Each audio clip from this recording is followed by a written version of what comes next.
तो फ्रेंड्स, इस वीडियो में हम डिस्कस करने वाले हैं सामान्य विज्ञान यानी जनरल साइंस का टॉप 20 क्विज। और ये 8 बजे पार्ट मिलता है। एक पार्ट, इसके 2 पार्ट हम अपलोड कर चुके हैं। आई होप आपने देख लिए होंगे। नहीं देखे हैं तो चैनल पर जाकर आप देख सकते हैं। तो चलिए करते हैं शुरू। सबसे पहला प्रश्न है, धारा और विभवांतर के बीच संबंध की खोज सर्वप्रथम किसने की थी? धारा और विभवांतर, तो ये की थी सबसे पहले जॉर्ज साइमन ओम ने, यानी कि जॉर्ज साइमन ओम। देखिए, धारा यानी कि यहाँ पर विद्युत धारा की बात हो रही है। आपने ओम का नियम भी पढ़ा होगा, V is equal to I R. तो ये वही वाले ओम है, V is equal to I R. आपने ओम का नियम पढ़ा होगा। तो धारा और विभवांतर के बीच सबसे पहले संबंध की खोज की थी ओम ने की थी। नेक्स्ट है, प्रतिरोध का एसआई मात्रक क्या होता है? तो देखिए, प्रतिरोध का जो एसआई मात्रक होता है ये ओम होता है। प्रतिरोध को आर से दर्शाते हैं और ओम का जो चिन्ह होता है वो ये होता है, ये ओम का चिन्ह होता है, ध्यान रखना आपको। नेक्स्ट नंबर 3, पृथ्वी के घनत्व का परिकलन किसने किया था? तो पृथ्वी के घनत्व का जो परिकलन किया था, ये किया था हेनरी कैवेंडिश ने, Henry Cavendish. Next number 4, chloroform की खोज सर्वप्रथम किसने की थी? तो ये की थी लीविग ने 1831। लीविग 1831। देखिए, क्लोरोफॉर्म क्या होता है, CH Cl3, यानी कि CH Cl3, ये इसका रासायनिक सूत्र होता है। ध्यान रखना है, ये जैसे कि किसी को बेहोश करने के लिए भी इसको यूज किया जाता है निश्चेतक के रूप में।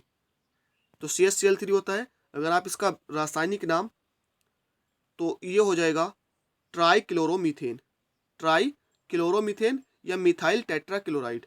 तो अगर आप नॉर्मल पद्धति में इसका नाम देखेंगे तो मिथाइल टेट्राक्लोराइड, या अगर आयुपेसी में आप इसका नाम देखेंगे तो ट्राई क्लोरोमीथेन इसका नाम होता है, और इसे क्लोरोफॉर्म भी कहा जाता है। तो इसकी खोज जो सबसे पहले की थी लीविग ने की थी 1831 में।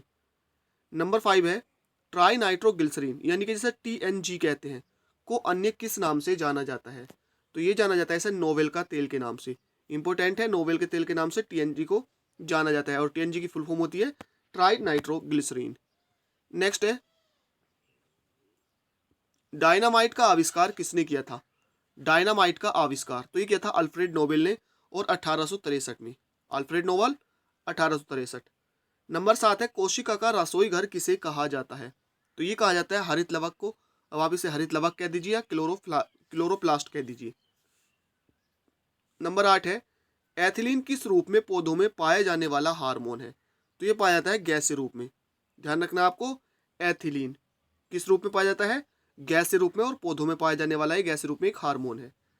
नंबर 9 है, पौधों की पत्तियों एवं फलों को झड़ने की क्रिया को नियंत्रित कौन करता है? तो ये एथिलीन ही करता है। देखिए, एथिलीन पौधों में पाया जाता है किस रूप में? गैसीय रूप में, एक हार्मोन है। और ये क्या करता है, यानी पौधों की पत्तियों एवं फलों के झड़ने की जो क्रिया होती है इसको जो नियंत्रित करता है एथिलीन ही करता है। नंबर 10 है, वायुमंडलीय दाब मापने वाला यंत्र है। तो यह है बैरोमीटर, वायुमंडलीय दाब मापने वाला यंत्र। 11 है, वर्षा ऋतु के दौरान किसके कारण भूमि हरे रंग की दिखने लगती है? तो ये दिखने लगती है शैवालों के कारण। और आपने देखा होगा, जिसे अमूमन भाषा में कहते हैं कि यार यहाँ पर काई जम गई, तो ये तो शैवालों के कारण, और ये फिसलन भी इस पे होती है। यानी वर्षा ऋतु के दौरान जो किसके कारण भूमि हरे रंग की दिखने लगती है, तो शैवालों के कारण, और इनके कारण आपको ध्यान रखना है क्या होता है, फिसलन भी होती है। नेक्स्ट है 12, सबसे छोटा एक कोष के शैवाल कौन सा है? तो यह है एसिटा वलेरिया, यानी एसिटा वलेरिया। सबसे छोटा एक कोष के शैवाल एसिटा वलेरिया। नंबर 13 है, धान का खैरा रोग किसकी कमी से होता है? तो ये होता है जिंक की कमी से। किसकी कमी से होता है? जिंक। ध्यान रखना है आपको, जिंक की कमी से होता है, और जिंक का जो प्रतीक चिन्ह होता है ये होता है ZN। नेक्स्ट है 14, मटर का मार्स रोग किसकी कमी से होता है? मटर का मार्स रोग तो होता है मैग्नीज की कमी से। नेक्स्ट है नंबर 15, लाइसोसोम की खोज किसके द्वारा की गई थी? तो ये की गई थी क्रिश्चियन डी डुवे के द्वारा। आपको ध्यान रखना है, डी डुवे ज़्यादा आता, पूरा नाम तो इसका आपको बहुत कम देखने के लिए मिलता है। तो क्रिश्चियन डी डुवे ने इसकी खोज की थी। नंबर 16 है, प्रयोगशाला में संश्लेषित किया गया पहला कार्बनिक पदार्थ कौन सा था? पहला कार्बनिक यौगिक, तो ये था यूरिया, यानी प्रयोगशाला में संश्लेषित किया गया। नंबर 17 है, सूर्य ग्रहण किस दिन होता है? यानी सूर्य ग्रहण की स्थिति होती है किस दिन होती है? तो अमावस्या के दिन होती है सूर्य ग्रहण की स्थिति।